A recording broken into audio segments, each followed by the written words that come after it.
Voici la liste des animaux considérés comme nuisibles pour la période juillet 2026-juin 2027.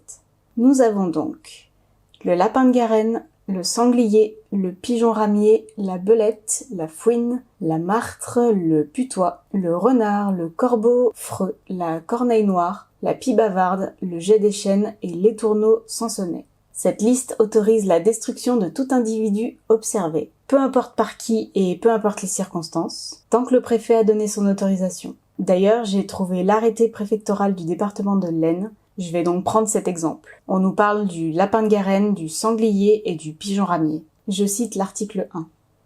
Les espèces lapin de Garenne, sanglier et pigeon ramier sont classées susceptibles d'occasionner des dégâts sur tout le département de l'Aisne à compter de la publication du présent arrêté jusqu'au 30 juin 2027 pour les motifs suivants. Dans l'intérêt de la santé et de la sécurité publique, donc le sanglier, pour assurer la protection de la faune et de la flore, sanglier toujours, pour prévenir des dommages importants aux activités agricoles, forestières et aquacoles, le lapin de Garenne, le sanglier et le pigeon ramier, pour prévenir les dommages importants à d'autres formes de propriété, lapin de Garenne. L'article 2 indique les modalités de destruction. Ce mot me révulse. Il y a quand même quelques conditions, comme l'interdiction de tirer dans les nids. Encore heureux.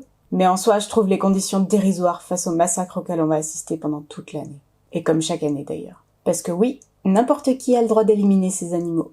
Comme le dit l'article 3, le propriétaire, le possesseur ou fermier procède personnellement aux opérations de destruction des espèces nuisibles, y fait procéder en sa présence ou délègue par écrit le droit d'y procéder. Bref, encore une fois, l'homme a le droit de vie ou de mort sur les animaux. Son seul intérêt compte. Comme si les infrastructures et les cultures avaient plus de valeur que les êtres vivants. Chaque année, 1,7 million d'animaux sont tués.